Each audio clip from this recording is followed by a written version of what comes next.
Welcome back, ladies and gentlemen, to the English broadcast of the International Wildcard Invitational. I'm Matthew Fish-Stewart, and joining me on the desk is going to be Zach Rusty Pie.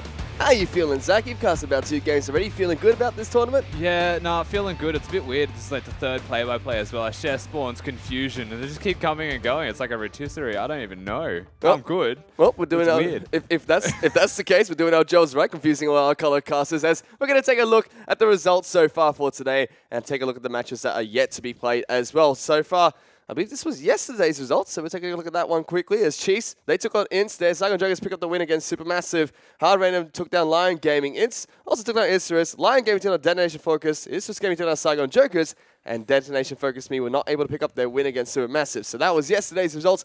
As we take a look at today as well. So far, Supermassive Esports were able to take down Hard Random, and Saigon Jokers were able to pick up a win against Chiefs Esports Clubs. And we still have 5 more games to be played here today on day 3 of International Wildcard Invitational. And the next matchup is going to be ITZ Esports taking on Detonation Focus Me. But, Rusty, let's talk about that last game a little bit before we move on. That was a really one-sided game coming from Saigon Jokers against Chiefs Esports Club there. What did Saigon Jokers do to pull out ahead? They basically just controlled the map. I think plain and simple, that's exactly how they executed on. The Chiefs had a scaling team composition, and Saigon Jokers had pretty much it's an all-game composition, but they want to be ahead so that it stays ahead and can snowball the game out. They had early vision, which somehow controlled a Nidalee, which is the most confusing thing. From there, they had a Twisted Fate work with an Elise. And that is a pick composition if ever I've seen it. But they were moving around the jungle together, actually making these picks. And Twisted Fate in the jungle with an Elise in the jungle, absolutely going to snowball that game through. From that position, and credit where it's due to the Saigon Jokers, the Chiefs honestly just continued to falter and get caught out of position without enough vision there. They were not reacting to what was being put on them well enough and quick enough. By the time they scaled, too little too late. And you mentioned that they got picked off quite a bit from that pick composition. And Chiefs, on the other side, they kind of were able to get a few picks back here and there. They've used the Rise rather effectively at certain points in time, but it just wasn't enough. What could they have done better in that match? Well, they only really had the Rise. So that's the thing, right? Like, they didn't have a Sivir really doing anything until the game was later on. I think the Rise did everything that he physically could. I think that the Nidalee was probably the thing that needs to change. And whilst Ejim had basically the game of his life trying to keep his team in it, Raider just did not get it done. Even early game, losing lane because he was not spell shielding the light slingers, or the Qs rather, from the Lucian. Hard thing to spell shield, but 5 times in a row to watch someone miss it, it does impact the lane, because that means he's been hit 5 times. And you mentioned Ejim, he had a really good game there despite the loss coming in for Chiefs Esports Club.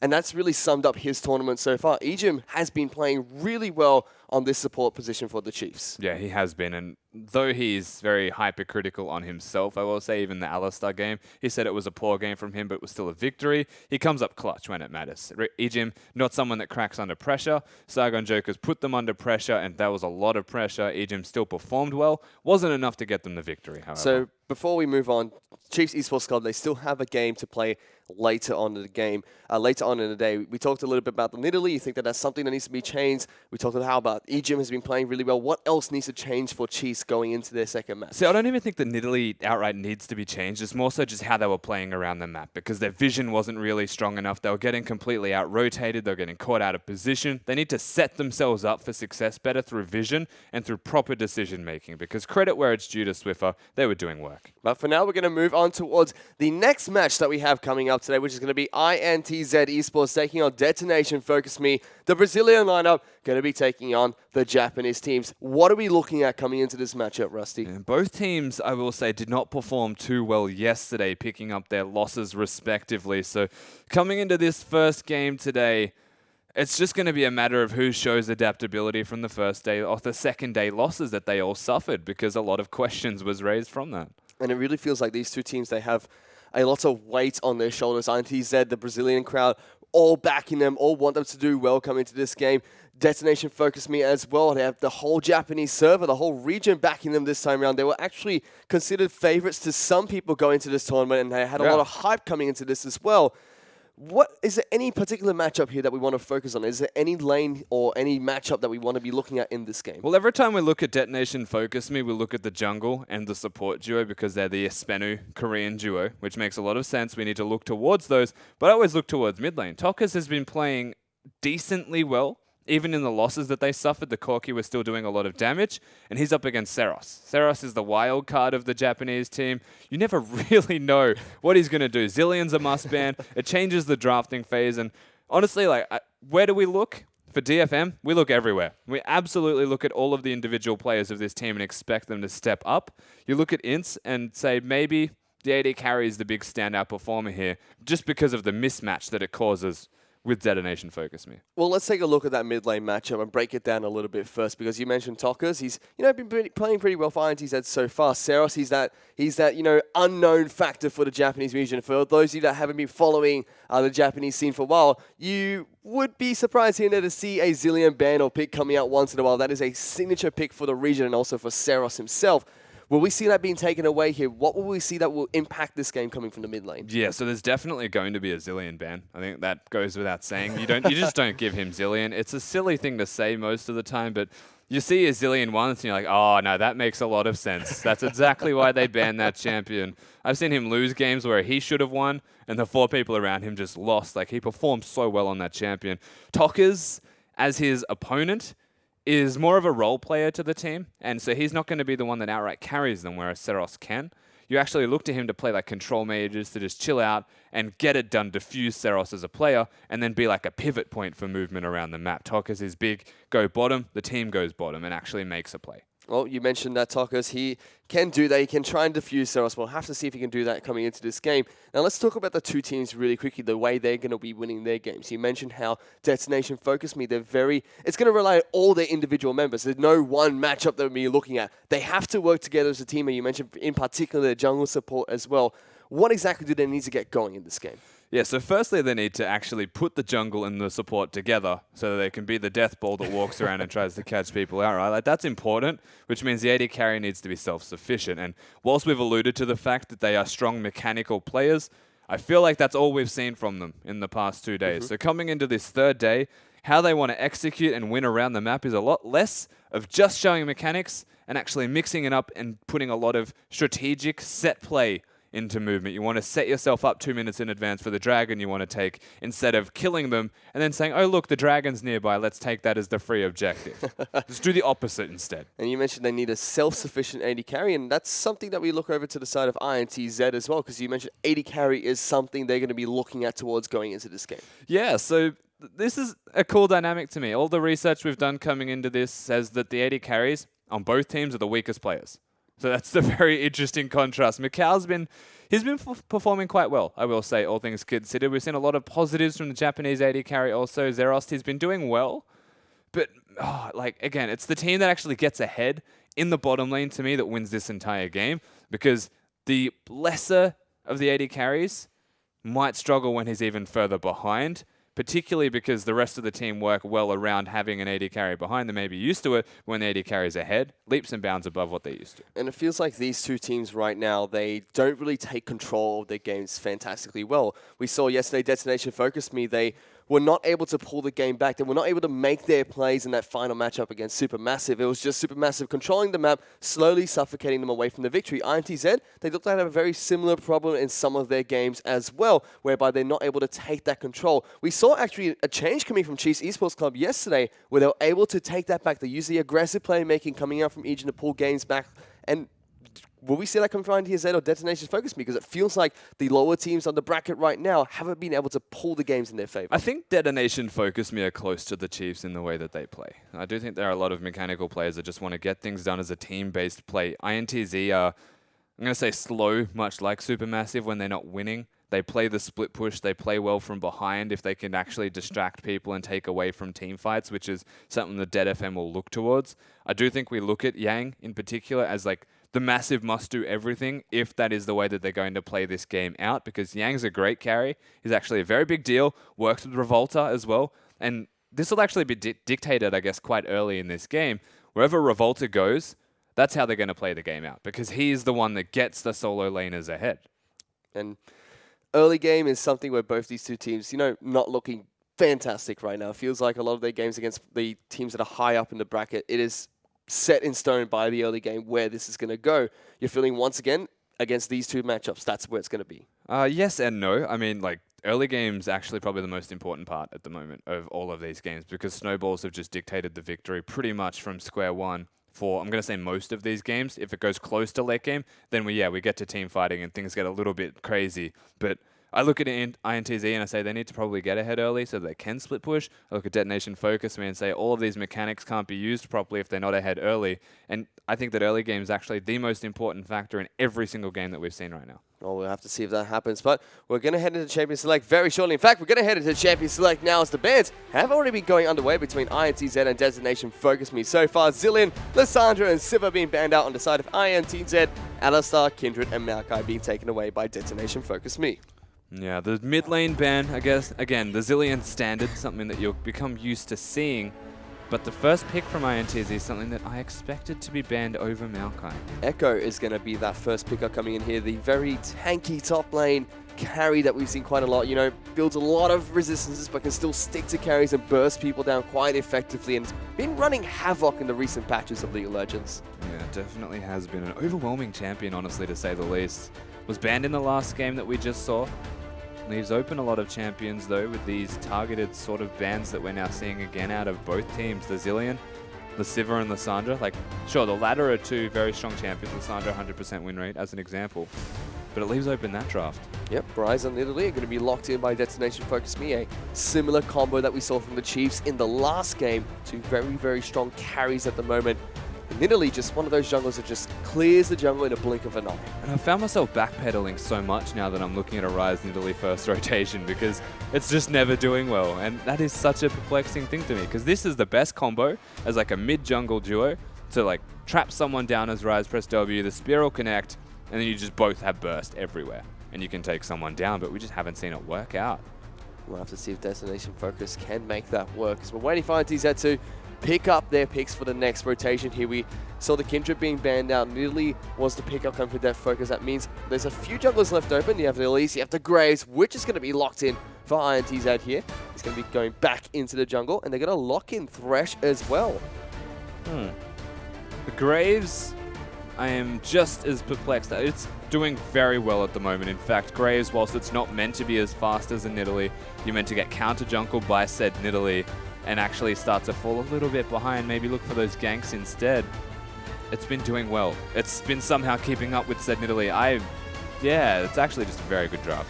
This is another combo that has been doing very well in the tournament so far. Braum and Lucian, a very oppressive bot lane duo, and also two fantastic champions that's going to be picked up by Destination Focus Me. Yeah, the ability to stun somebody super quickly makes this bottom lane duo quite potent. You'll see a lot of damage that is still relatively scaling come out of Detonation Focus Me, though I do like this adaptation compared to what we saw from the Chiefs draft because a bruiser, aggressive bottom lane is what they need. They also are going to be hiding their final pick. Should most likely be a top laner coming for Destination's Focus Me, but there is a possibility that we could see Rise being put up in that top lane. We saw that once or twice this tournament already. We'll have to see what they are hiding away from ITZ in their final pickup. But speaking of ITZ, they're looking to pick up their last two picks here to round out their team composition. So far, probably looking for an AD carry and a mid laner unless they flex Echo into that mid lane. We'll have to see what they decide to lock in here against Destination's Focus Me. And it's going to be Jinx and Zed, the pickup for the team. Yeah, so Tokas has been known as a Zed player. He has the LeBlanc Azir Zed as his primary options. But he's locked it in early against the Rise knowing that it's there. You mentioned that Tokas, plays a lot of control mages, might be able to control Saros a bit. Is this another way to do it? So one of the cool things about going the Zed into the Rise is that you generally force an exhaust.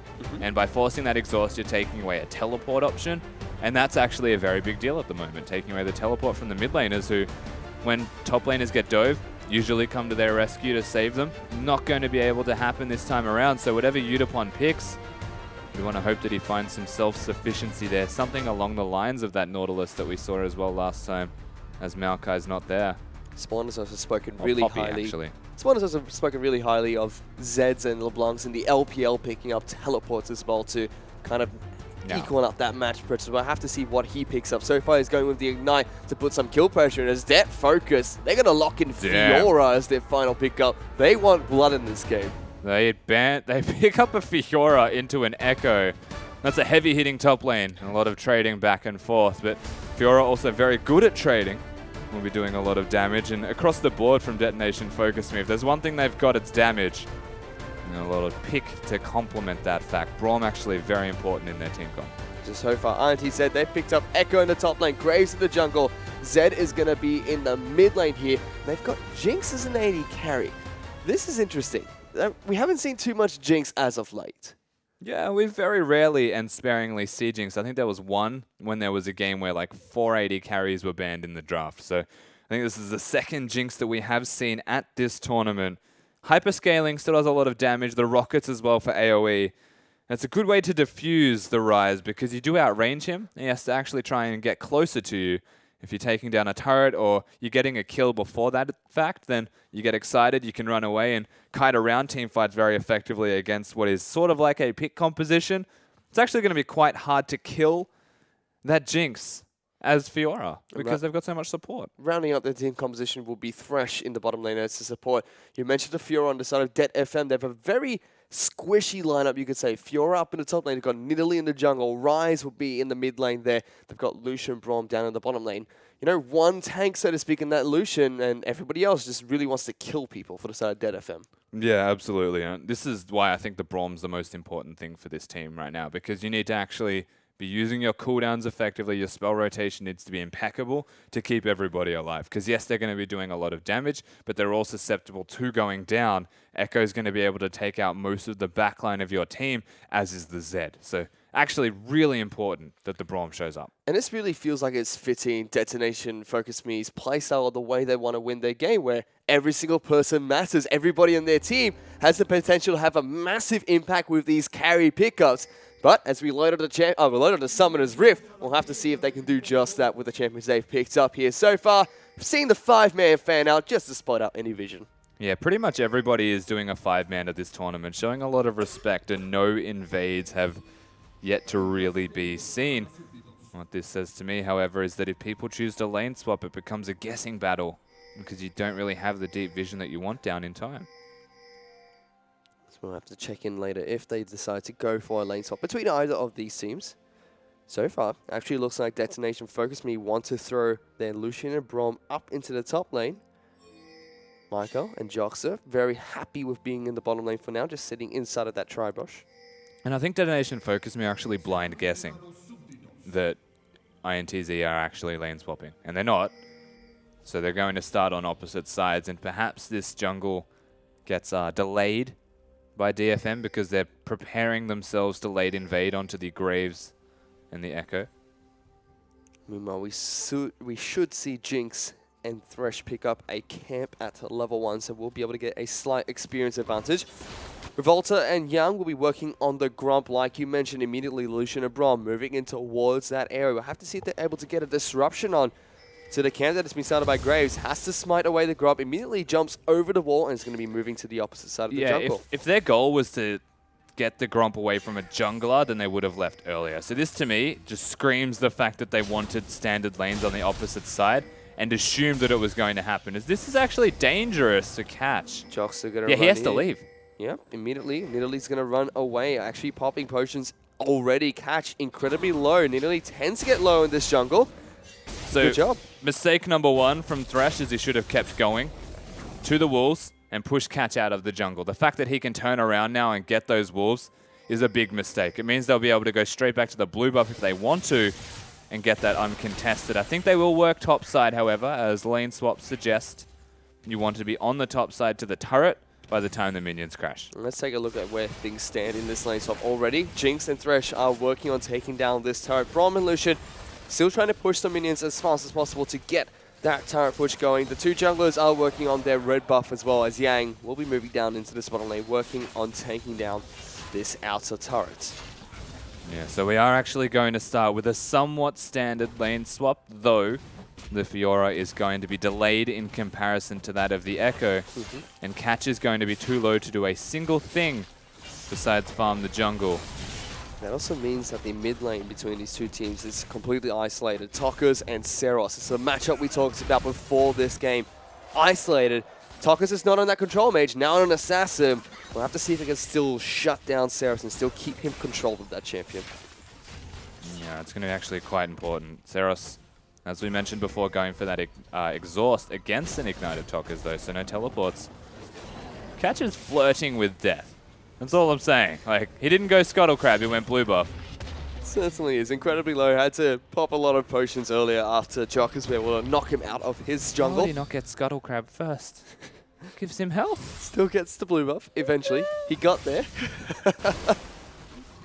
One of life's questions, I suppose. You do you, jungle man. He's still 6 CS ahead of Revolta, for what it's worth. Whilst they delayed each other's starts and there was no blue, it's still in Italy after all. He's going to be happy. Let's see if he can continue being happy and pick up more farm than Disgrace, or if Revolta can keep up and try and potentially overtake Catch or provide more impact to the map. But for now, we're going to see the second iteration of the lane swaps come through between the two teams. They're going to send their AD carries and supports to the opposite side of the map of where they started. So we see Jinx and Thresh up in the top lane. Lucian and Braum will be down in that bot lane. Already, Jinx and Thresh trying to get a very fast push going, so we should see another tower go down in just a bit as Catch making his way down towards the bottom lane. But Echo's staying. I think he wants to try and get some wave clear in before it crashes, and Lucian's by himself. So after an extended period of time, you might see the Echo actually advance aggressively, but that's where they have the flank in place, yeah. So he just wants to do as much damage to minions as he can before the minions crash to the turret. It slows down the push, and look how far behind they are in comparison to Ints. That's right, Jinx and Thresh already working on that top lane outer turret, getting some He will get dove though. Getting some decent damage onto it. You'd think. He's going to get jumped on by an Italy who lands a nice spear there. Catch putting some work in onto this Echo. He's actually out of mana. The level 3 Echo going to have to sidestep as much as possible. Dodges that second spear and will be able to get out of there alive. Finally, Detonation Focus Me working on this turret. Yeah, and he's lucky he left when he did, because honestly there was a real opportunity for him to die. They still start to make the trade in response here on the side of Detonation Focus Me, because it was only 2 people pushing. For Ints, it's going to be delayed. But they've got such a big stack of minions that honestly they could continue to push. Detonation Focus Me not quite able to get this turret during that wave. They do have a cannon wave coming, so they will be able to get it.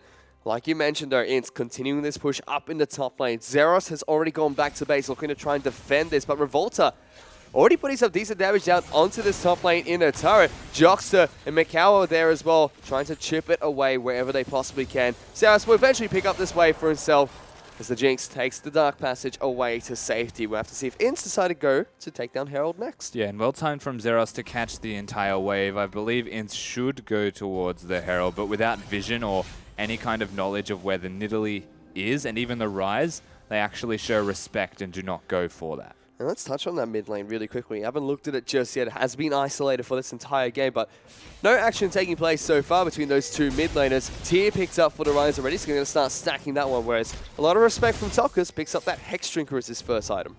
Yeah, they're both looking to, one looking to scale, one looking to do the same thing but not die to the Rise, who has an abundance of burst. Hex Drinker probably the only item that he would effectively need to deny that as well, and it's a really good build path for Zed, getting extra flat armor penetration against the champion who does not go armor early because he needs a Tyr Rod of Ages and to complete those 2 items. Looking at the rest of the items for now, Cull being picked up by both the AD carries. Lots of long swords across Graves, Zed, and Lucian as well. Both the supports picked up their sight, so going to be able to put some vision down inside of the jungle and rivers of both the opposite teams. But Echo, he's decided to pick up a Sheen as his first item, not going for the Balmy Cinder or the Spirit Surge very early on, instead going for that aggressive item first. Yeah, everybody goes a weird, different build path occasionally. You know, Sheen gives a bit of cooldown reduction and makes his wave clear perfectly fine. It also means that when he hits structures, he'll be doing a lot more damage because the Sheen is the structure killing aspect. He's dead. Oh no! Oh, he flashed. No! You know what? He got it. I don't want to watch. No, he got it. Close my eyes. So that was one of those moments where you press all of the buttons you have because you don't want to die. And one of them was a smite. So it worked out. Oh, I didn't want to watch. I thought he was dead. He flashed to where the Herald was, so it looked like he died. He didn't die at all. It was glorious. He flashed though. I guess he's got his keys the wrong way around. Uh-oh. Not good for Catch if that's the case. He's still jungling. Flirting with death? Die. You mentioned it. Oh no. That's good. Die. Would he get it? Yeah, you'll get it. He spent the whole game doing that. I'm so Perplexed, you're in Italy. Isn't that what Nidalee's Make the meant Braum to do? tank the Herald. Did he at least? Yeah, he got the Herald buff at least. So that's good. Greedy is what he is being. Like, if there was any respect or lack of respect from Revolta, perhaps, if they had deep enough vision to spot him, which honestly they did, because there's a pink ward just above his red buff. They could have invaded. They could have tried to take him down. But because of this lane swap, because of the freezing lanes that they're currently putting in place, they're not pushing the lanes, they weren't able to punish Catch, which more than once could have happened. Like, even at level 1, if the Thresh just stopped them from doing Wolves, would have slowed down his jungle clear. Revolta trying to steal away this blue buff. Ultimate not going to be enough. Catch is able to swipe that one and take it down. Saros, though, doesn't get the blue buff for that. Was walking over trying to get the donated blue from the Nidalee. Yeah, which is important because that's like potentially 2 minutes off the tier timing. They don't shave any of that off. They actually take a while to get it down now. And so far, very even between these two teams on Summoner's Rift. It's 14,000 or 15,000 gold each, 2 turrets apiece. No kills or dragons being taken just yet. The only difference you could possibly see is Catch was able to pick up the Rift Herald, but that hasn't had any impact on the match just yet. There is CS values, though, incrementally going up for Ints across the board. The top lane and AD carry in particular is where they're starting to get the benefits, and that was because a big freeze from Macau lasted an extended period of time. Good Jinx Trap's going to slow down Yeah, Catch no, here, but he gets the door. The Spear's not going to land. There's the Dark Passage to get him to safety. That was great. The ward that was placed on top of the lantern stopped Macau from moving. Like, he potentially could have got caught out of position there, but he gets out okay. The wards, they no longer block that Dark Passage, but They make you right-click it, though, instead of the Dark Passage. makes you auto-attack it. Try to kill that ward if you're not already standing on top of it. You have to tilt move onto it.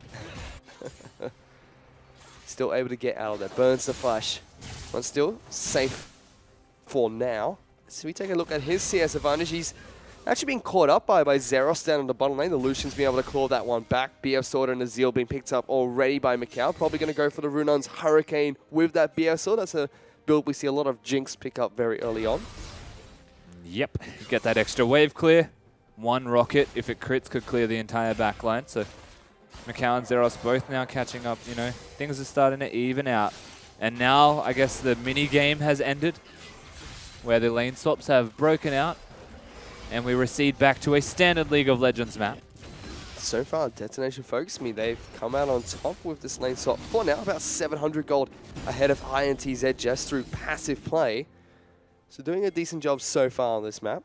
The Brazilian lineup, unfortunately, hasn't been able to make any proactive moves just yet, but both of them playing that lane swap rather well. But it's just a little bit of a lull in the game for now. We have to see who makes the first aggressive move. Catch, he's trying to move down to the bottom lane. The pink ward did spot him out, which he did not notice hiding in that brush. He doesn't care. Gonna go aggressive. Throws out the spear. Not gonna connect with the Echo. But Revolta's here. They're gonna try and fight over this Krug for now. It will be going on over to Catch, I believe. Yeah, it goes to Catch. They knew he was coming through that pink ward you mentioned, but Catch doesn't actually care.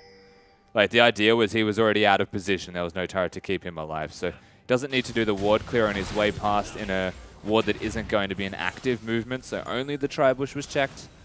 You would hope they go back and start clearing out the vision now and consolidating that fact, but they start to recall. Ints are now just going to assume that they are perpetually in their jungle throughout this because of that. And that's going to slowly give Destination Focus Me a slight advantage. They've already picked up a 1,000 gold lead after the lane swap was neutralized. They're looking towards this mid lane now. Catch, and they turn into Human Form, throws out a spear, hits Revolta, but that just gives them some time to get some damage down onto the turret. But Zed and Graves able to wave clear effectively underneath here and keep it alive. Yeah, chipping away at the turret though, and that was actually a very clever movement to the middle lane. I will say, however, very obviously translated. And Ints were even pinging their movements, so safe play from Zed as is expected. They get themselves out fine, and it wasn't a lot of damage really, but it was some. And it could influence later in the game. Catch going to once again try and focus on the Rift Herald here. This time probably won't die to it as it slaps him a couple of times.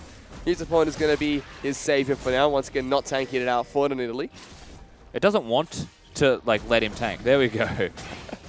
You could see like the micro movement that Catch was making where you hit it and then you walk away and you hope that it changes aggro. That Rift Herald just does not like him. He hates Catch, apparently. You know, he's killed them all this game. ITZ. Well, if someone's hitting you with a spear, you're not going to be a fan of them. Wouldn't be too happy. To be fair, there was a sword on the other end of him. I don't even know. It's like a what came first, the chicken or the egg type of thing. What's worse? Sword or a spear? I think they're, both sharp, pointy things. Don't like either of them. They both suck. Rift Herald not having a very Same good concept. What came first, the chicken or the egg? Both edible. Doesn't matter.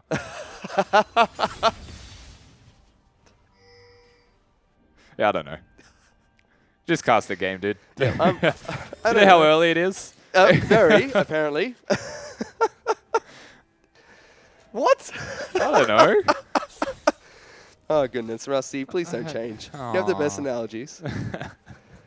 As we are going to go back into this game for now. ITZ able to claw back that gold lead slightly, but it's just been very quiet between these two teams after that lane swap. The only thing that's really been focused on that's been different between the two teams is Detonation focused me so far, taking away a little bit of the jungle away from ITZ, putting a lot of pressure down there, but ITZ just retreating, giving it up. And they took the Rift Herald twice so far as well. No contention going on over to the Dragon between the two teams. Pings are going down onto it for Detonation focus me. But so far, nobody looking to try and take that one down. ITZ now, they've got some wards inside their jungle to try and prevent this nearly from going back in there.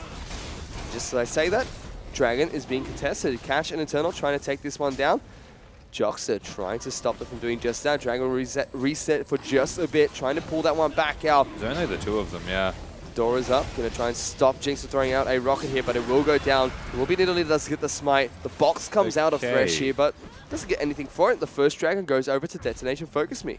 Yeah, so I was about to allude to the fact that Ints have done nothing this game besides watch the map happen.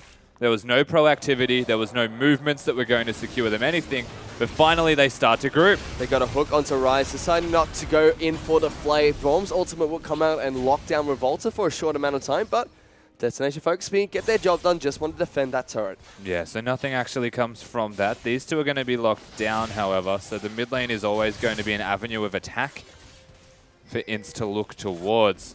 With the Rise and Lucian sharing farm, it's actually a better situation for the Brazilian team overall, as they can put Zed down here. Tokka's going to be split pushing away from the team. Doesn't have that teleport like we mentioned earlier. That Spawn is very highly fond of in the LPL. Has that Ignite, able to put some extra kill pressure on whoever is sent. See, I understand, to match him. Like being fond of the teleport on assassins, but at the same vein, I would rather just have a kill summoner on an assassin. Well, he's got that. Because the point of the assassin is to kill someone. So far, not doing a very good job at that. As Tokka's, he's currently 0-0-0 for now. Not quite able to take down Seros in that mid lane or pick up a kill during his split push in. Let's talk about that very quickly, as unfortunately we have some technical difficulties that we're trying to resolve for now.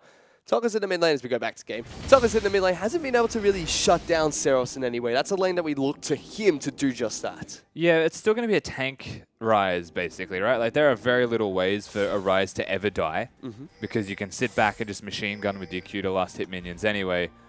And Tokka's, whilst he does a bit of damage, he went Hex Drinker first, so he didn't actually have any raw bonus damage to take him down.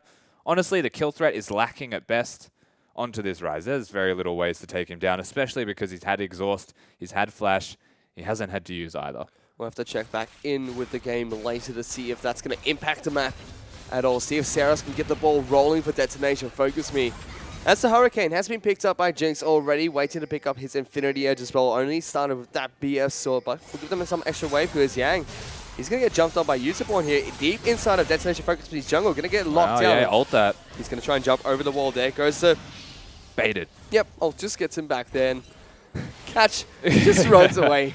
Dark Patch is going to be enough to get the Echo Yeah, out the there. cavalry kind of arrived for Insta's top laner Yang, but the bait and switch from the Echo was very clever. I think it was almost predictable how clever that was, because what Udapon should have done was just not gone over that wall. He had Catch coming around. He should have waited 4 seconds because it was the wrong side of the map for Echo anyway, and then baited him in. Fortunately, ITZ. Oh, sorry. Unfortunately for Destination Focus Me, they're going to kill. And that's been the story of this game so far. Nobody wants to die. Tokka's now duking out with Seros, puts the shadow over the wall to get out of there. No Baron in that pit just yet. 18 minutes into the game. 2 types to 2. No kills yet. But a Dragon and all the Rift Heralds on over to Destination Focus Me so far. The Rift Heralds haven't even amounted to anything themselves either. That's the thing. Like, both of these teams are either showing too much respect or they just don't know what to do. And you can look at the vision on the map that the Brazilian side has. 4 pinks. Like, they should be able to do anything they want, but they're opting not to do it. And to me, that's just because they have the Jinx composition. They want to split push with the Zed. They want to scale. And they want to try and get the ball rolling for their team. And that is as good as it is bad. Because then you're just challenging Japan to a mid-game fight. But you're also challenging a Ryze, Nidalee, Fiora to a mid-game fight. Even Lucian, who'll have his items. And that could completely backfire. And you know what? This scares me a little bit for these two teams because Destination Focus Me and ITZ play the similar way against some of the top teams in the IWCI groups right now. Supermassive yesterday. This is how Destination Focus Me played against them, and they were just able to suffocate them slowly. But because both the teams are doing it this game, it's just kind of a stalemate for now. Whoever blinks first, whoever makes the first move might get an advantage, but neither team really wants to just yet. Yeah, it's a very weird thing. Honestly, I feel like there should be a lot more proactivity out of the side that has the Zed, that has the Echo. But Nidalee's doing better this time around. That's a big talking point. You have to remember that the Rod of Ages already completed early and farming up super well, doing better than the Graves is. 20 CS ahead of Revolta, so yeah. But that's because there's no real invades happening at all, and Nidalee will naturally farm a little bit faster as Herald goes back to his vacuum, apparently. Goodbye. Sounded like a Harry Potter spell. Vacuo. I know that's not how you say it, but that's what it sounds like in English, okay? Eternal, he's going to Nice get hook. hooked up here. Eternal might be the first person to go down. It will be. Damn. Thresh picks up first blood for ITZ. They find a nice pick in the river. Yeah, Jockster has hit the minimal hooks that he has thrown out as he's, oh, there he goes again. Ooh, wanted another one there. Zeros is able to just dash out of there. Mid lane turret taking a little bit of damage, but Dead Focus Me able to defend it for now. Yeah, they hold on, but still that pick actually quite crucial. You would imagine they look towards this mid lane again. We also saw the makings of the Jinx Thresh. That very potent together if the hook connects. It's similar to the old Tarek Caitlyn in that respect, and the Tahm-Kench Jinx of last year's Worlds. We talked a little bit about Destination Focus Me having a lot of scaling, especially with this Ryze, who's already going aggressive against Tokas here. Look at Echo. He's going to try and dive back in. Death Mark is popped onto the Ryze, just going to do a little bit of damage. But he's able to get out there alive. Yeah, and flashed out, naturally, to get himself to safety. He was looking to be aggressive and advance onto Tokas, as is expected, honestly, of this Ryze. But backfires because Echo's nearby. You know what? This dead lineup, they have a lot of carries that can scale into the late game. Fiora, Nidalee, Ryze all scale really nicely into that late game, but you look over at the side of ITZ, this Jinx has benefited really well from the early game. Already picked up that Infinity Edge and the Hurricane and got another turret for themselves as well. Like, so the way that I look at this is the scaling is in different areas from both of these teams. Seros on the Ryze in particular will have a lot of scaling. There's another hook. They find Catch, going to flay him backwards. Is able to flash out of their Eternal now coming in. They're going to try and turn this one around. Jockster, he's the first to fall in this fight. It's Culling will be coming out chasing that Revolta Nice spear. spear. Will be connecting. Catch not going to be able to get that kill, but Lucian picks up the double and Dead Focus Me fight back. And a well-timed crit, I will say, from Zeros secures themselves the second kill. With those kills, they'll get the Dragon, and that is their second. So still well and truly on track towards one of their potential ways to win this game. And they open the map up a little bit more for themselves, but this time it was on the back of a mistake from Ints, where they get a hook, and they think that hook is a kill based off their last one. And with this turret, they should be about 2,000 gold ahead of ITZ for now. A decent gold lead 22 minutes into the game, and the first real lead that we see between these two teams in this match. Yeah, and absolutely still scaling. That's the thing. So once I was like, what I was touching on is the fact that Jinx is going to be big, as you mentioned, but Ryze is going to be just as big, and one can kill the other a lot more handily, and that's if Ryze can get in range of the Jinx at all. He's going to be able to handle split pushing, but this is where the wild card comes into play here, is that Zed's going to split, and you would imagine Echo's doing the 1-3-1 with them as well. And they've got a Graves and Jinx to wave clear, and it'll probably force Detonation Focus Me to respond to that by matching it. Ryze not having the teleport means that he can't actively participate, and as the scaling member of Detonation Focus Me, you would think that's where the Brazilian side goes, with a split push. Let's see if they do just that in this matchup. They're a split pushing team as well. That's what they're known for. They're going to continue to split push. Jox is still up in that top lane, so Jox is in this mid lane. That's not Joxer, that's Tokas. Close. Up in the top lane. Toxsters. One word. Oh, one letter. Sorry. We're close. Something like that. Zerost and Seros as well. Good luck. Ryze going to try and chase down Tokas. He's just going to be able to put that shadow down, get out of there in the top lane. Still continuing this very slow game between ITZ and Detonation Focus Me. You ever thought about how cool the name Eternal is as well? Like, he was called Vivid before he was called Eternal. This guy's names are just amazing. On point, basically. Yeah. Let's talk about that really quickly, because you just saw right there, Eternal and Catch in the mid lane together, hand in hand. That's kind of been what they've been doing this whole game so far. The jungler support, holding hands, roaming around the map, finding picks wherever they possibly can for Detonation Focus Me and defending their objectives together. Yeah, and you might even say the lane swap is actually a helping factor in that particular endeavor that they wish to venture on together. Catch and Eternal, known as the Spenu duo, should be playing together, and they are. And at the moment, they're doing well against the Brazilian Rasta. Ooh. RNG's has favoured him. Catch gets it. Good job. Yeah, but it was pushed into by Graves Auto, so I'm not sure if he's aiming for that or if he's a genius. All planned, you know? Yeah. Calculated decisions. Absolutely. I'm going to give him benefit of the doubt and say it absolutely was. That's the way. He's a good player. Yep, good players. Critmore apparently can steal Raptors that get knocked back as Better ITZ. skill shots. ITZ now trying to look for a dive here onto Fiora. Parallel conversion does come down, but Catch is going to throw out a spear to try and get some wave clear against this. Heals up the Fiora slightly as well. Once again, just very passive between the two teams, looking to try and find an advantage wherever possible. Yeah, I like the Fiora's also got the Tiamat as well. The wave clear now to somewhat at least match the power of Yang, who has gone for the Iceborne Gauntlet build first with Bummy Cinder. So there's a lot of wave clear on the Echo, which does indicate that he wants to control minion waves, which is where Fiora, generally speaking, can't keep up. But now the Tiamat has been reverted back to its former strength. And that is every auto attack wave clear. Oh. Almost. See, if it hit minions, you would have had it. But that's where you went wrong. Doesn't. He's got to hit the Lucian. Just sidesteps it. Now, we talked about the Tiamat on the side of the Fiora. Let's look at the items on the side of ITZ. They've got 3 Quicksilver Sashes being picked up already and an Aegis of the Legion on Joxer. They don't like the magic damage coming out from Rise and Catch. So there's a lot of cool things behind the QSS and how it interacts. So Fiora is actually the primary get rid of the ultimate champion with the QSS.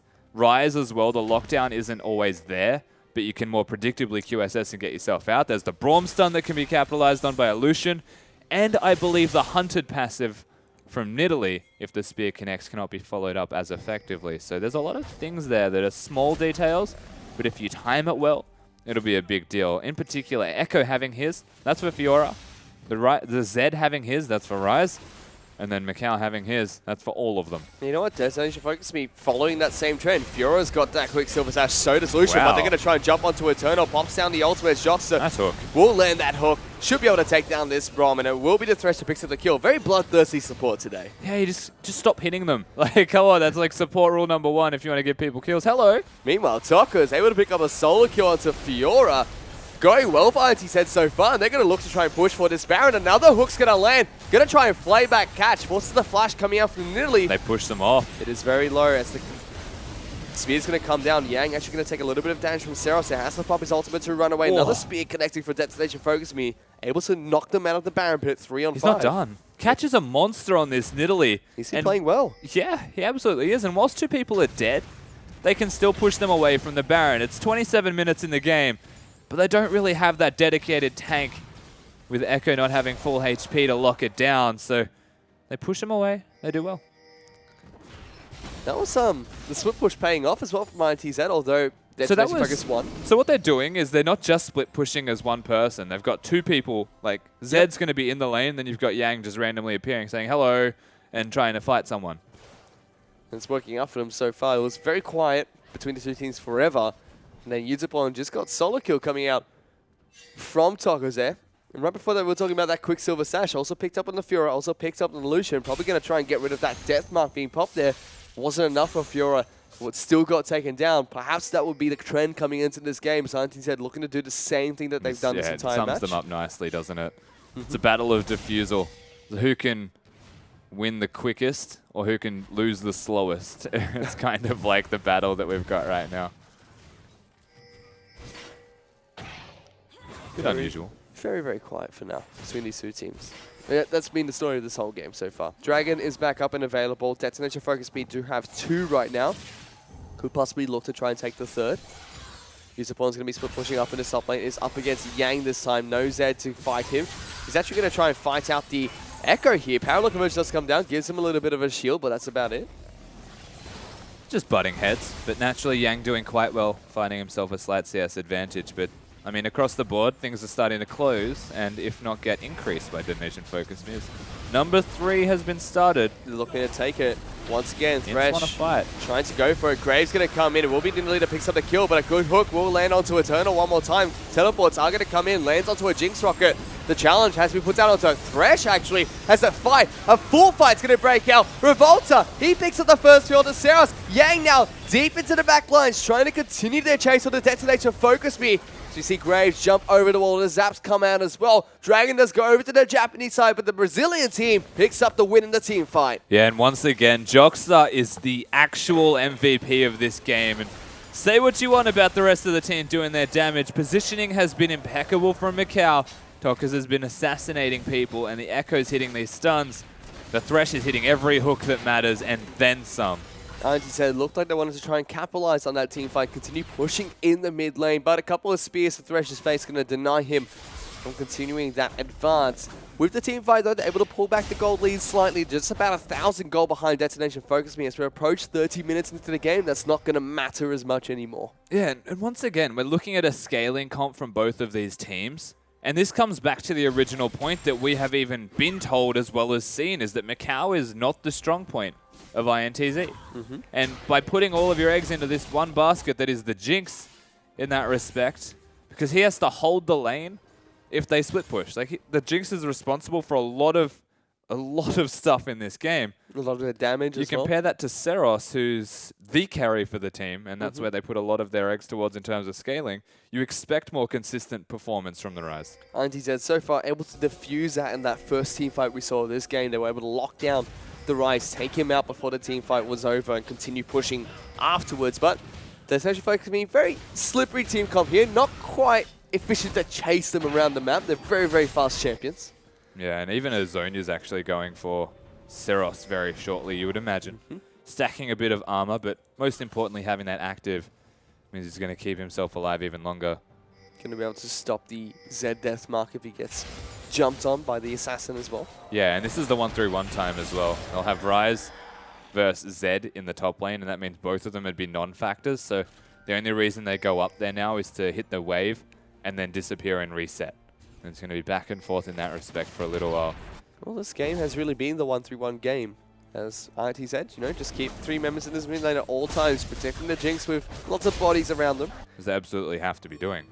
Thresh, Jinx, and Graves just continuing that push in the mid lane. Echo and Zed, you know, just alternating between top lane and bottom lane, trying to pick up kills wherever they possibly can. So far, Zed did a good job of taking down Yutapon, but that's about it that's happened so far during this lane swap. Oh, not lane swap, sorry. The split pushing coming out from these two teams. Yeah, and the question is, when does it crack? Like, we just got big items now completed for the Rise. The Jinx has scaling 3. forever. Well, you could scale forever if you really wanted to, but it caps at some point. Eventually, minions become too strong.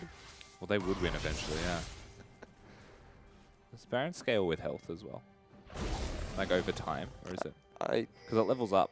I don't know, it gets stronger. If I'm not mistaken, it scales with levels. Yeah, but I wonder if it caps.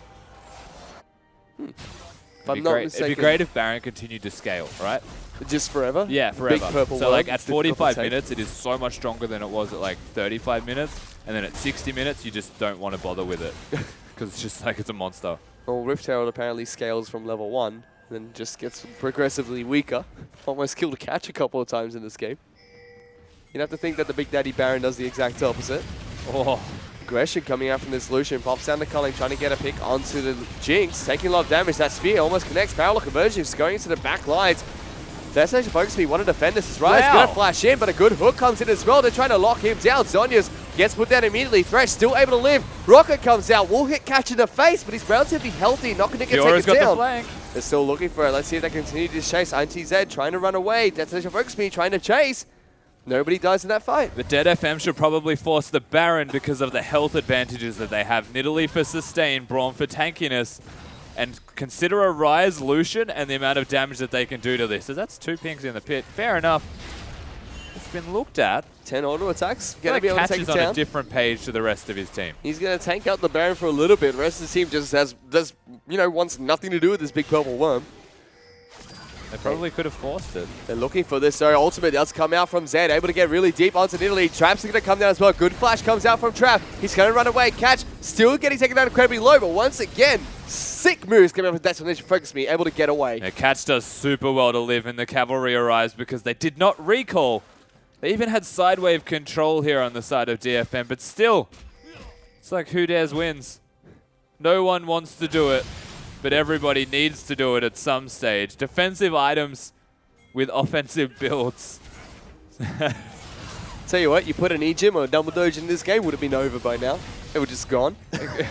Like, no, Jox is doing it. Let's be fair. It's the rest of the team saying don't fight. Like, that guy is hitting everything. It's like, I got him, I'm going. No, don't do that. Eternal's just chilling though. Like, he's definitely saying, stand behind me. Yep, that's exactly what Eternal wants to be doing here. Doesn't quite want to stand behind his team when they take the Baron. They do get spotted out by the Come Scrying. on, Catch. Catch is still tanking the Baron. It hurts. He's like, team, I want to do this whether you like it or not. This is the inside track, however. If they can keep them cut off from the mid lane, then they can get more turrets. They've done a good job so far, able to take that first turret down. Already working on the inhibitor turret.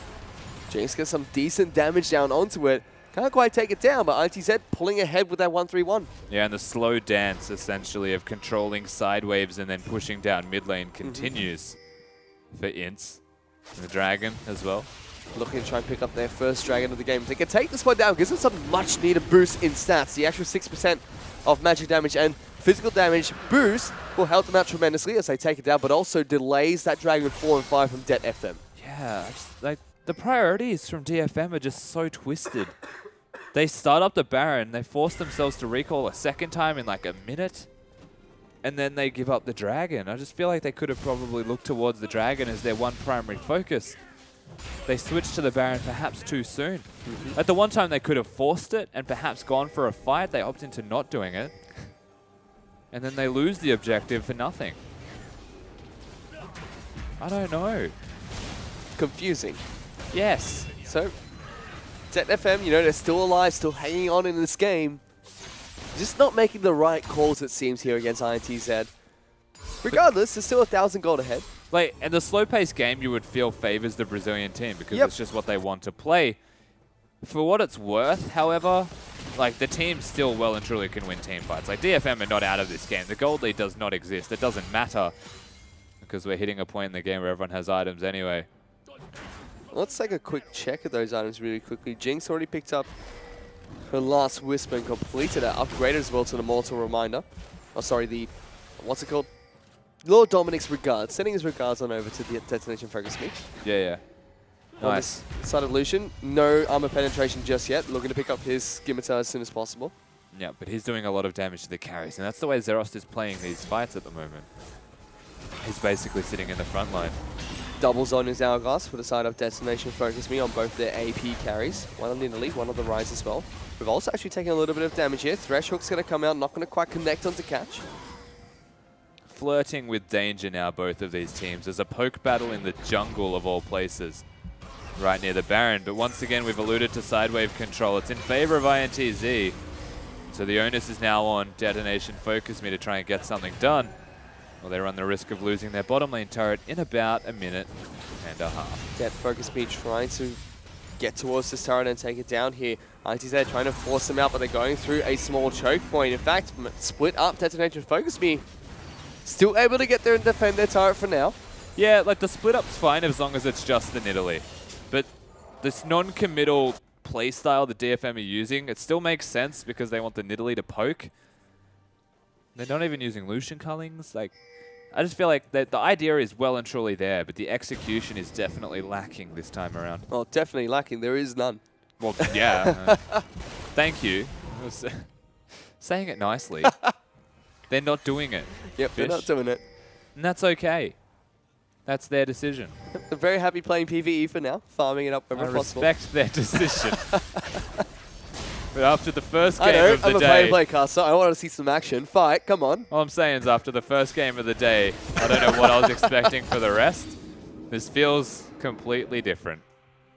So we've gone from casting the wildcard tournament to an LCK, like low-tier game type of thing, where the idea, like Detonation Focus Me. I know, that's what I'm getting at. 2 players from Spenu on DFM. Definitely makes sense why they would try and play this style. ITZ are like, we could be Korean too. No, they're actually just a split push team as well, right? So whilst DFM are, let's just put that in air quotes. I'm doing that right now. Be Korean. ITZ are just split pushing because that's what they are most comfortable doing. You have to remember, international tournaments, everyone should be comfortable. It certainly looked like it as well. Although it's been, very passive between the two teams, fights break out, everyone tries to disengage wherever possible.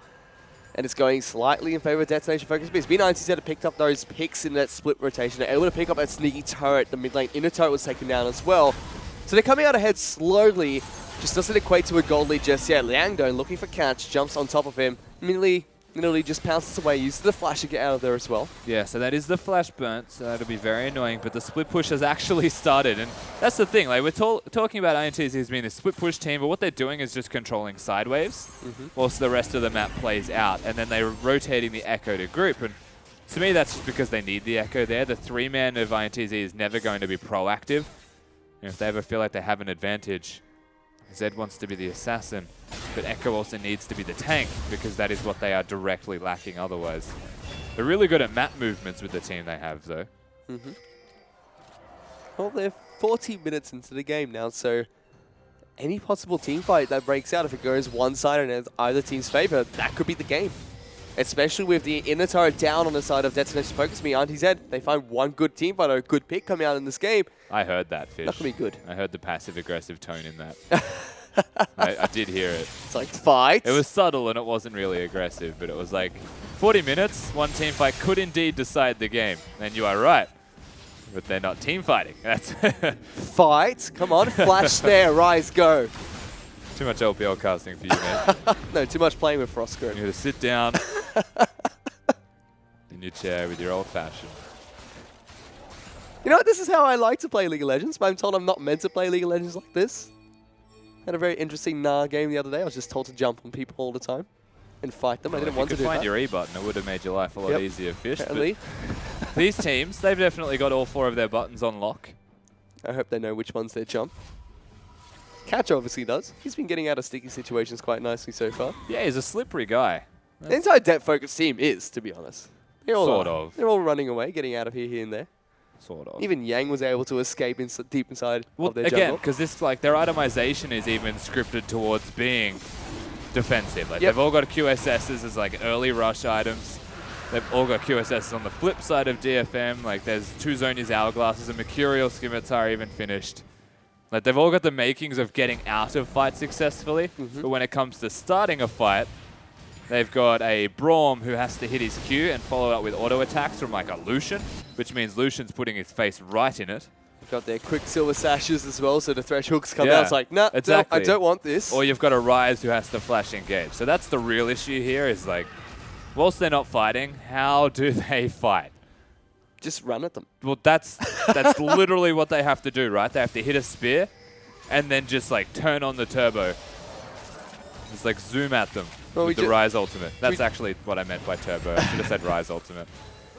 We just saw then ITZ were able to pick up their second dragon, so further delaying the dragon 4-5 coming up from Detonation Focus Me. In fact, giving ITZ that chance they want to 18 minutes later in this game, could possibly go for a Dragon 5. They now seem to have control over these objectives a little bit more than Detonation Focus Me, so taking back the map, cannot do words, taking back the map a little bit.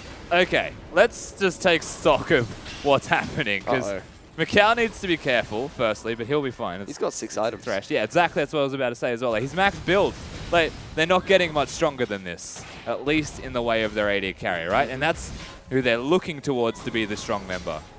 445 CS at 42 minutes. Like, he's putting in work.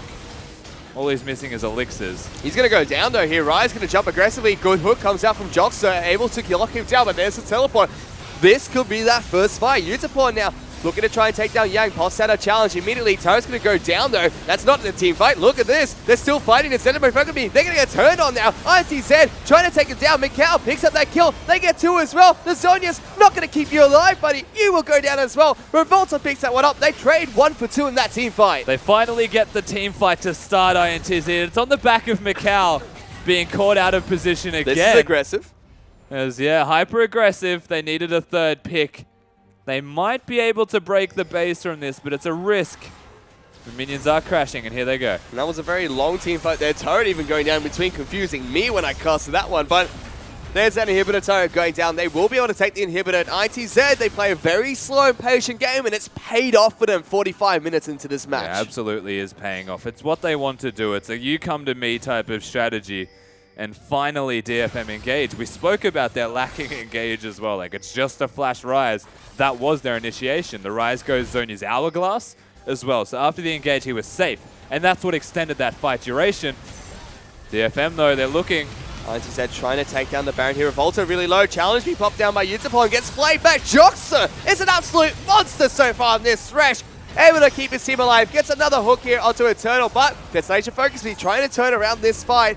For now, though, it's only Yutapon that's gone down. That seems like the only kill that's going to take place. Success from Detonation Focus. No. Stop the Baron. Oh, here comes Zeros. Jumps over the wall, gets one. Yang goes down as well. DFM 5-2 picks for himself. He's got QSS. Here we go. Zed's going to jump on top of it. QSS away from the ultimate. Braum going to try and turn it around. Shadow's being popped left, right, and center. Jinx is there to try and stop them advancing. And this is, this is broken down to an action-packed game for now. Yeah, it definitely has. And that's going to be another couple of picks. For DFM this time around, though, they're able to start up this Baron. 100% going to go down in like 5 seconds flat. Poor Zeros. That thing gets destroyed. He is. Spell rotation slinging out from the rise here. The Spell Slinger able to help out with taking down that Baron. And that was... Those fights were going in favor of ITZ. They picked up an inhibitor for it. They're still 4,000 gold behind Destination Focus Me. Yeah, and you can just see how much damage Zeros does once he actually gets into the fights, right? Like the Lucian, he's got to be a frontline member. He was a little bit zoned out last time around. This time they do the Baron. They look at the objective more than they do the champions. And they try and get away from the Baron pit. And that's exactly where Zeros shines. And whilst I actually expected him to get a kill sooner, him not getting the kill baited the two people to recalling in a greedy position without the turret to protect them. He just walks over and pops a double kill in. Easy Baron, but they still lost their inhibitor. That's the thing, right? So they've traded objectives. And if they can't get more with this Baron, maybe extend the lead further, start breaking the base of ITZ, then effectively, they're ahead. The Brazilian team, I mean. This is a little bit cheeky. ITZ, Joxer and Volta looking for a hook. Not going to quite get it. Hits the minion set immediately. Det Focus just back off. Cheeky move. Almost also a works nice off. spear to actually provide awareness of where he was. He was blind. You can see ITZ were like, clear the vision. There is no vision. How did he do that? Right now it feels like a game of who's going to hit 6 items first.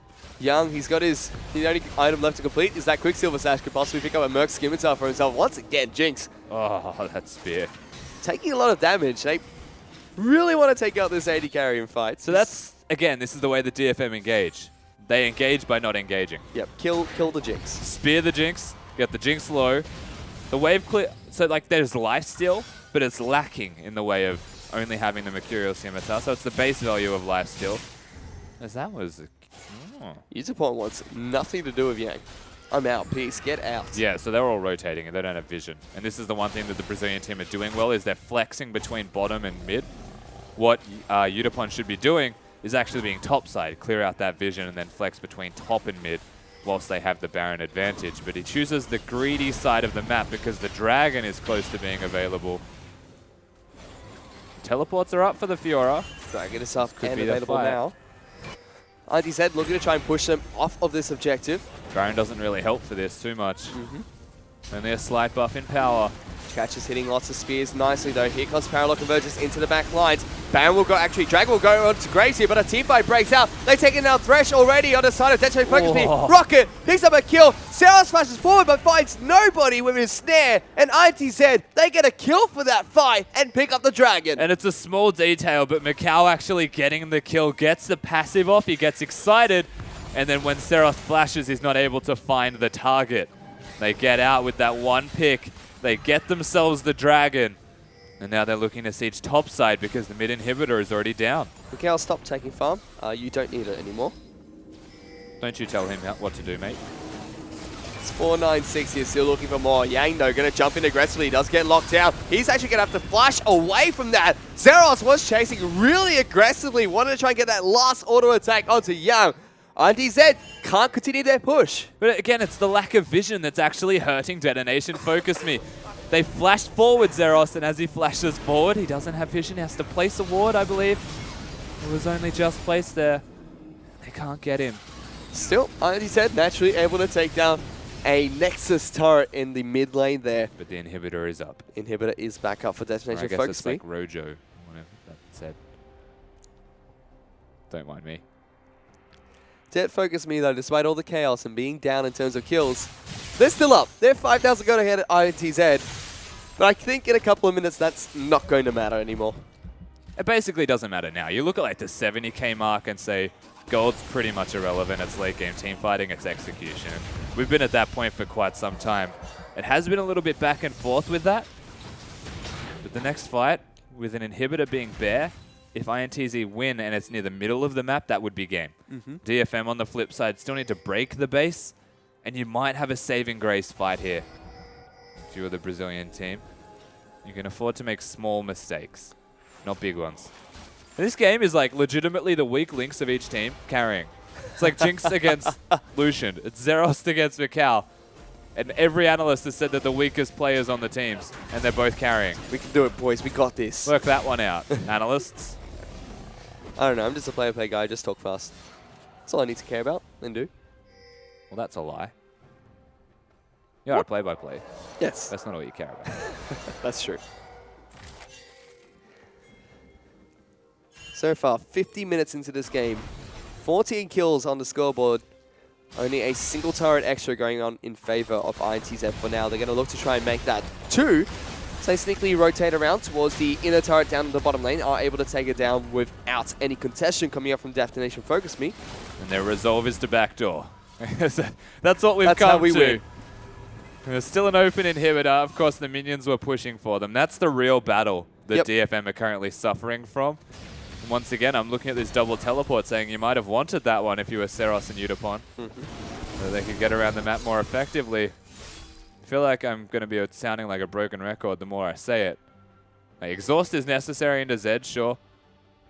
Didn't really feel like it was, however, based off the way that Tokkers was playing. Teleport could have done a lot more. Oh, that's a familiar sight. Catch is just, like, ridiculous. Oh, I don't think it's Mikhail's catching them. Well, Mikhail should rename the catch is definitely something that is worth considering. Swap names. Good hands. Oh, that seems like every single time. Every single time a spear gets thrown out, Jinx is like, yeah, hit me! I want this! It's like the guy at paintball that puts a target painted on his stomach instead of wearing a shirt, yeah. Maybe that's just the thing that I have seen. That was weird. Baron as well. 6 items across the board for now. Yang, he's picked up his Mercurial's Scimitar. There's still, like, again, so there's still so many options available to the Brazilian team. They're just waiting for a pick to happen. Yep. Ryze is the ultimate target that you want to pick. He doesn't have a QSS to get out of any hooks or any stuns. He has the Zonias and the Seraphs, which means that if he's standing and delivering, the team fight is successful. But if he's caught, the game could be ended. And once again, the side wave control is something that they are actively working towards here, namely from Yang. Udapon's got something to say about that, however. He's got 6 items as well. Completed his wide variety of keep me alive and I want to kill you items. Also known as bruiser items. He's got 400. You could refer to bruisers as keep me alive and I want to kill you. That kind of sums up bruisers. Yang and Utapon just split pushing. Neither of them really want to fight each other. Just like, okay, I pushed the wave, goes back to you, and bounce it back. It's like a game of tennis down on that bottom lane. There's still a lot of vision actually enabled by INTZ with blue trinkets as well. They haven't been cleared. So the bottom side of the jungle where Echo is, he's actually got 5 wards protecting him that would normally not be there. Dragon is going to come back up in just about a minute. That would be Dragon 4 for either one of these teams. We've had 6 dragons in this game so far. Pretty long game. battle commence. This Baron, he's also respawned, so it's possible for either of these teams to take it after a small advantage or a small lead. For now, it's going to be Destination Focus Me trying to get some vision over on the Baron side of the map and possibly work their way down towards that dragon, which spawns in 25 seconds. Ooh. Almost catching up catch. You say ooh every time. It's like, oh, you almost caught him, and then he takes the spear for half his health, and you're like, well, counter ooh. Things are going on. This is actually a very tense moment between both of these teams. A single mistake is the entire game. And it's now really important that they execute well. And this comes down to like the natural checklist of the Baron being available is, do you have vision yourself? Do you have vision of them? And then you make a pick with that vision.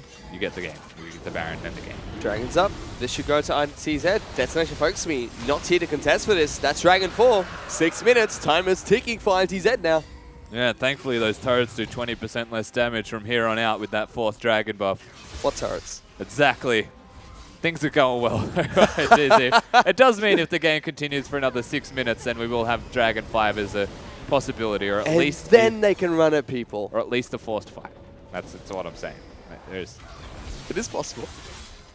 We'll have to see what they decide to do next. Baron, like we mentioned earlier, is up on the table for either of these two teams to take. But for now, they're just very content with farming up as much as possible. Well, whoever is like close can take the wave. That's the point they're at. It's at the moment, it's like, give priority to Braum if we can. Because they've got nothing left. Like, Braum, get your Iceborne Gauntlet in there. Come on. Deal some damage, mate. Nah. Put your carry pants on. Iceborne Gauntlet, come on. To be fair, he's only missing one item right now. Yeah, but he kind of wants that slot for pink wards. That's the thing. Like, it's such a mental battle. He's even got elixirs so that he can keep the pink ward slot. Oh boy. 6 items across the board for the side of Destination Focus Me. Only Braum missing his 6th item. ITZ on the other side of the map. Yep, 6 items everywhere as well. Only Joxer missing 1.5 items for now. This is a weird game. Everybody is stacked up already. This is God mode on Summoner's Rift right now. It's like kids on those seesaws at parks. Right now, like bouncing back and forth. That's like the, yeah. It's a game, elaborate game. But you never of know tennis. which one's going to jump off and like smash you. Definitely, I keep saying tense. It's definitely still tense. Oh, one of those spears is just going to take out Jinx one day. Yeah. All it takes is one mistake or one good play. It all starts with vision again, and neither team really having vision in place because most of them are too full of a build, which means it's just supports battling back and forth to actually secure any vision, and even then it starts to get lacking. All I want to really see right now is just a mutual agreement between the two teams. Okay, we put Joxer up top. We'll put Eternal up there as well. What? Let them farm. You know what I want to see is Nidalee to sell like her Void Staff and buy a Ruby Sightstone, then place 3 wards, and then recall and buy back the Void Staff. That's what I want to see. That's how you set yourself up for success this late in the game. Oh, That's no. what I'm talking about. You know what, though? Macau's trying to do that. He sold his boots. Got rid of them. Got a rapid fire cannon in there with the Mercurial Scimitar. Yeah, that makes sense, though. He's so slow, though. Look at that. Woo. Ooh. Can't outrun the spears anymore. Yeah, look at Jockster. I'll keep you alive. Jock's just like, okay, I will. But again, these spears are gnarly. Like, the amount of damage that they're doing could actually just outright win the game. And that's all DFM have. Like, they don't have the Maokai to flash engage. They have a spear, followed by a Lucian culling or a flash rise at best. So they're counting on Catch to actually connect with his spells. I wish I could see how much gold Eternal and Joxer have, because it really feels like you mentioned, Eternal just been sitting on that extra slot for more pink wards. It's probably closer to, like gold sitting in their kitty. Yes. I wouldn't say too much. Support probably only has like 1,500. I was going to say though, like total gold, then probably above 10k. Like everybody is like probably above 20k, honestly, at this point. Well, getting close to. 100 more gold for Destination Focus Me. They'll hit the 100,000 mark. They have pulled the trigger. Teleport coming in for this Baron. This is going to get taken down so quickly. ITZ, they're close by, but might not be able to contest for this. Yang, he's going to try and dive in. Baron should fall down to Destination Focus Me, but they're taking a little bit of time. Flash comes in for Grace, not quite on steal with Volta. He's going to have to back out. Yang now opts his ultimate, getting back in towards the team fight, but the fight is fully erupted. Look at Mikau, he's been untouched. Rocket comes out, going to get jumped on eventually, but he's still alive and healthy. Oh my god, Firing Mikau! rockets, he's gone forward, he gets 1. He's going to try and get 2, but as Zonius gets popped down, there's a challenge for Fiora, not going to be enough. That's 2 for Mikau. He's chasing on. They've taken down 3 members of Destination Focus Me for now. Still looking for more. Trying to chase down the last 2. The 80 carry support. That's all that's left for Det Focus Me. They have to use them to survive for the next minute. But all they have is Macau. And the damage from Tokus potentially with the ultimate available. I would imagine that they get themselves the inhibitor, but that is one thing to say it and another thing to do it. Braum actually very good at blocking damage, and Zerost is respectable in the amount that he's dealing. This turret's going to fall so quickly though. The Zed has his ultimate. That's the thing. Like, the cooldown on that is ridiculously low. I would imagine this is 2 inhibitors, unless Zerost and Eternal pull out a play. Eternal actually went to get a Warden's Mail there. He was looking for a fight. No more pink wards for his team. He is the tank now. But still, the Baron has been taken by DFM Fish. That's right.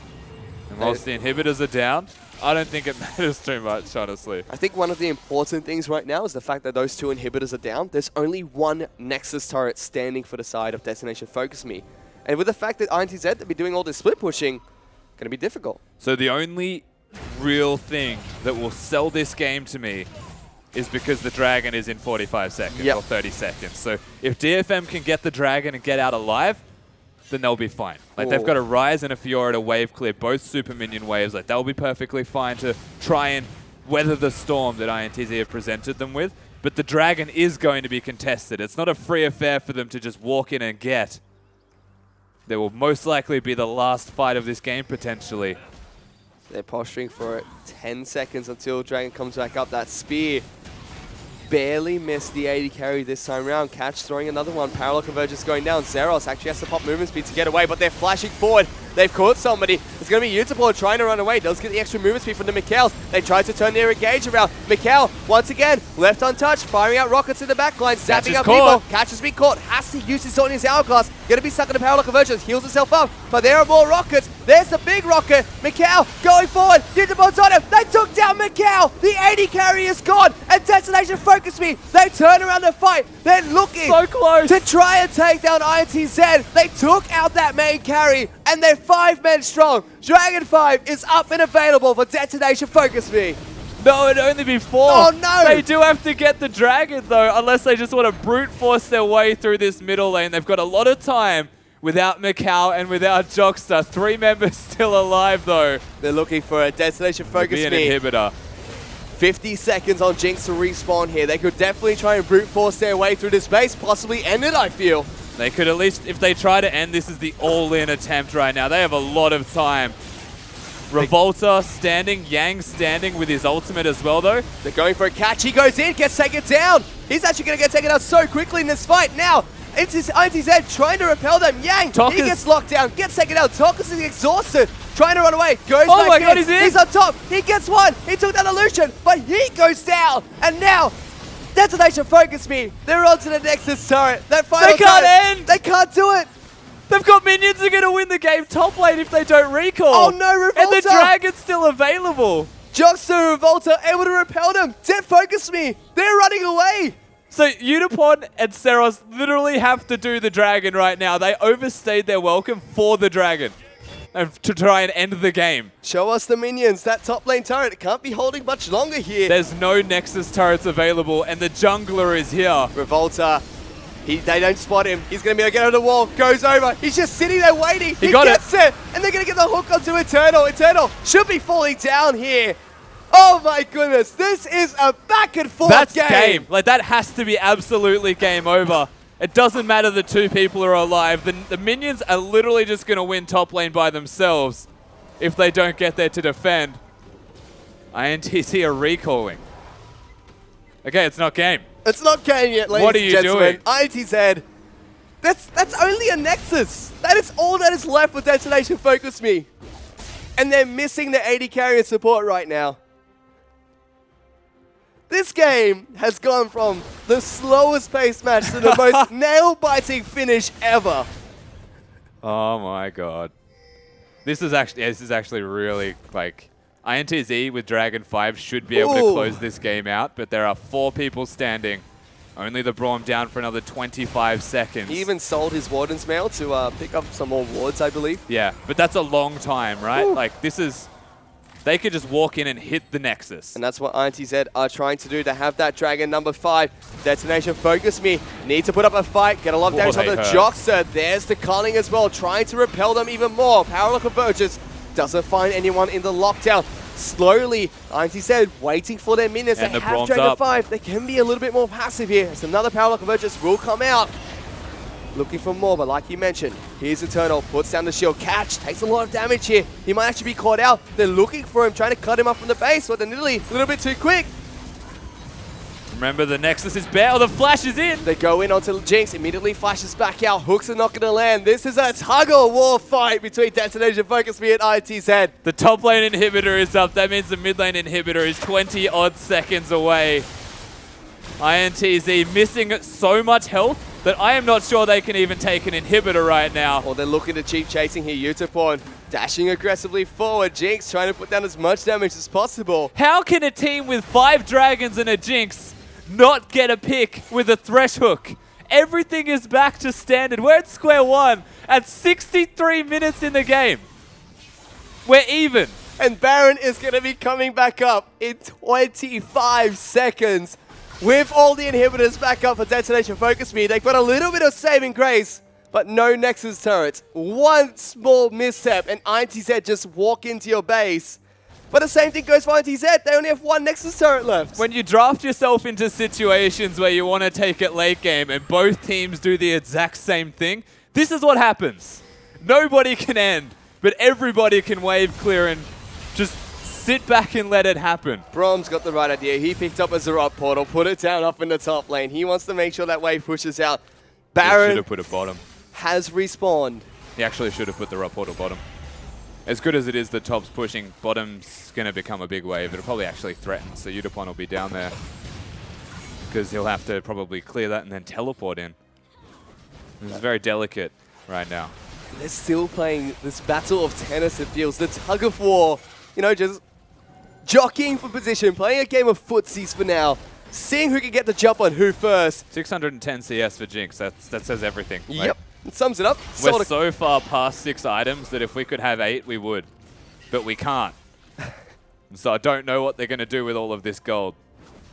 Even Lucian, he sold his boots now. He's like, yep, I've got 6 full damage items now. I'm going to run really slow, but I'm still going to get there. Eventually, Dead Focus Me, looking to try and push. Look at the bottom lane minions, though. Again, Utapon, I'm sure they've realized that he needs to recall, but he hasn't.